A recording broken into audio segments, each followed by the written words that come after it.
Pemirsa, terima kasih Anda masih bersama kami. Salah satu jaringan rumah sakit terbesar di Indonesia, PT Medika Loka Hermina Tbk, terus berupaya memompa kinerja di tengah tantangan yang dihadapi pada paruh pertama tahun 2025. Meskipun mencatatkan penurunan laba bersih, perusahaan tetap optimis dengan strategi ekspansi dan penguatan layanan untuk menggenjot pertumbuhan di sisa tahun ini. Pada semester pertama 2025, HIL membukukan pendapatan sebesar 3,38 triliun, naik tipis 1,32% dibanding periode yang sama tahun lalu. Namun, laba bersih perusahaan turun signifikan hingga 35% menjadi sekitar 224,8 miliar rupiah dari sebelumnya 343,2 miliar rupiah. Penurunan laba ini dipicu oleh verifikasi ketat klaim BPJS dan peningkatan biaya operasional yang tidak seimbang dengan pendapatan, terutama di segmen rawat inap yang mengalami pelemahan. Menanggapi tantangan tersebut, HIL giat melakukan ekspansi dengan membangun 2 rumah sakit baru di Bali dan Salatiga yang ditargetkan mulai beroperasi Desember 2025. Perusahaan juga berencana menambah total 200 tempat tidur di kedua rumah sakit baru dan menambah 600 tempat tidur di fasilitas rumah sakit yang sudah ada. Targetnya, total tempat tidur meningkat menjadi 9.000 unit pada akhir tahun. HIL terus mendorong transformasi digital dan peningkatan mutu layanan medis untuk menjawab kebutuhan pasien yang semakin kompleks. Perusahaan optimis strategi pengembangan fasilitas baru, peningkatan kapasitas, serta penguatan layanan unggulan akan memulihkan kinerja keuangan dan mendorong pertumbuhan laba di kuartal kedua 2025 dan seterusnya. Medika Loka Hermina tetap fokus memperkokoh posisinya di sektor layanan kesehatan dengan mengoptimalkan ekspansi rumah sakit dan inovasi layanan demi pertumbuhan yang berkelanjutan. Meskipun menghadapi tekanan laba, langkah strategis perusahaan menjadi kunci pemulihan kinerja ke depan. Berbagai sumber, IDX Channel.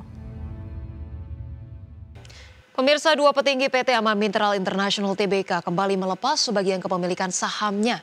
Aksi penjualan ini dilakukan di luar perjanjian pembelian kembali saham atau repurchase agreement. Direktur PT Aman Mineral International Tbk atau dengan kode saham AMMN, Lalna Chandra menjual 26 juta saham perseroan pada tanggal 7 Agustus 2025 dengan harga rata-rata Rp8.828 per lembar. Nilai penjualan tersebut setara dengan Rp229,5 miliar dan dilakukan pada harga di atas pasar saat itu yang berbeda di kisaran Rp8.800 per lembar saham. Usai transaksi kepemilikan langsung LAL turun dari 0,109% menjadi 0,073%. Dalam keterbukaan informasi Bursa Efek Indonesia, LAL menjelaskan aksi ini murni dilakukan untuk tujuan divestasi dan tidak terkait dengan program buyback perusahaan. Ia menegaskan status kepemilikan sahamnya adalah langsung, bukan melalui pihak ketiga atau nomin. LAL juga menyebut bahwa saham yang dijual seluruhnya merupakan saham biasa yang dimilikinya secara penuh. Sebelumnya pada tanggal 4 Agustus 2025, Direktur asal Australia, David Alexander Gibbs juga menjual 27,99 juta saham AMMN di harga Rp7.492 per lembar dengan total nilai Rp209 miliar. Penjualan tersebut membuat kepemilikan David menyusut signifikan menjadi 0,016% dari sebelumnya 0,055%. Adapun dengan penjualan kedua petinggi ini, total saham yang dilepas mencapai lebih dari 53 juta lembar dalam sepekan. Berbagai sumber untuk IDX Channel. Dan pemirsa, berikut kami hadirkan informasi seputar indeks harga saham gabungan pada siang hari ini. Pemirsa, penutupan perdagangan sesi 1, 14 Agustus. Pemirsa, tampaknya IHSG ditutup menguat pada perdagangan sesi 1, menguat 0,93% atau menguat 73 poin pemirsa ke 7.965,9. Sempat menyentuh level tertingginya di 7.973,9, level terendahnya di 7.905,5. 336 saham menguat, 263 menurun, dan 198 saham stagnan. Dari jajaran top gainers, pemirsa, sejumlah saham yang menguat signifikan, antaranya DSSA menguat 5,06%, kemudian ada Telkom menguat 2,68%, Brand menguat 2,2%, dan IOTF menguat 22,8%. Dari top losers, pemirsa, CDIA melemah 1,49%, kemudian Goto melemah 1,56%, DKHH melemah 2,29%, dan Inet melemah 4,48%. Dari pergerakan sektoral, pemirsa, saham teknologi memimpin penguatan dengan kenaikan 3,78%, disusul kesehatan dengan penguatan 1,22%. Sementara itu industri justru melemah 0,3% dan properti melemah 0,18%. Pemirsa, Bank Indonesia melihat adanya peluang untuk Indonesia membentuk Sovereign Wealth Fund atau SWF berbasis syariah. Keberadaan SWF syariah ini bisa menjadi tempat penampungan dana dari investor Timur Tengah yang ingin menanamkan modalnya di Indonesia. Bank Indonesia melihat adanya peluang untuk Indonesia membentuk Sovereign Wealth Fund atau SWF berbasis syariah. Deputi Gubernur Senior Bank Indonesia Destri Damayanti menilai kebutuhan wadah investasi syariah ini mendesak karena pasar keuangan syariah Indonesia masih dangkal sehingga membatasi potensi pembangunan. Menurut Destri, nantinya keberadaan SWF syariah ini bisa menjadi tempat penampungan dana dari investor Timur Tengah yang ingin menanamkan modalnya di Indonesia.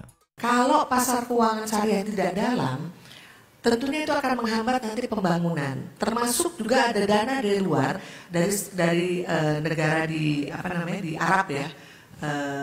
Dia akan masuk ke dalam sini. Tapi dia membutuhkan wadah yang memang memenuhi prinsip syariah.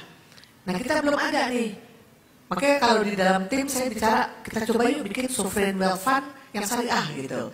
Karena itu bisa menampung dana-dana Middle East yang mungkin mereka juga nyari tempat investasi sekarang ini kan. Selain SWF, Bank Indonesia juga tengah mengimplementasikan blueprint pengembangan pasar uang syariah yang berfokus pada prinsip 3P, yakni peningkatan produk, partisipan, dan pembentukan pricing yang efisien. Destri mengungkapkan saat ini pricing pasar uang syariah masih lebih tinggi dibandingkan pasar uang konvensional, yakni selisih sekitar 49 basis poin atau hampir 0,5%. Dari Jakarta, Tim Liputan IDX.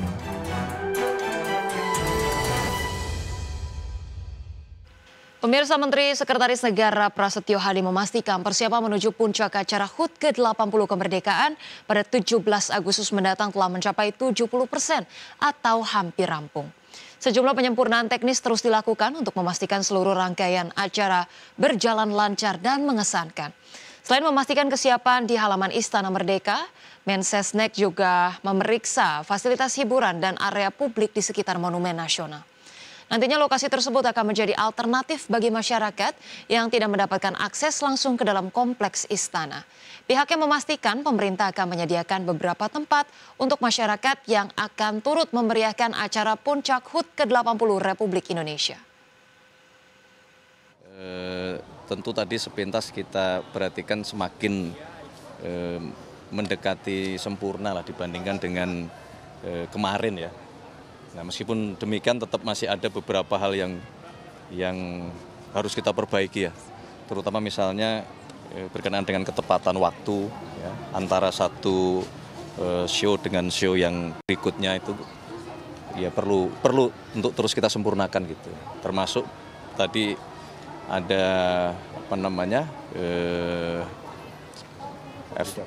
jeda antara ini udara pesawat ya, yang mau kita atur ininya supaya waktu dan koordinatnya jauh lebih pas supaya lebih bagus untuk. Pemirsa, TNI Angkatan Udara menggelar gladi demo udara di Pangkalan TNI AU Halim Perdana Kusuma, Jakarta jelang perayaan kemerdekaan ke-80 Republik Indonesia. Sejumlah pesawat tempur TNI Angkatan Udara bersiap lepas landas untuk menggelar latihan demo udara jelang peringatan Hari Ulang Tahun ke-80 RI di Pangkalan TNI AU Halim Perdana Kusuma, Jakarta. Sejumlah pesawat tempur dan aerobatik disiapkan yang nantinya akan membentuk formasi angka 80. Sedikitnya ada 3 jenis pesawat tempur dan 1 jenis pesawat untuk Jupiter Aerobatic Team.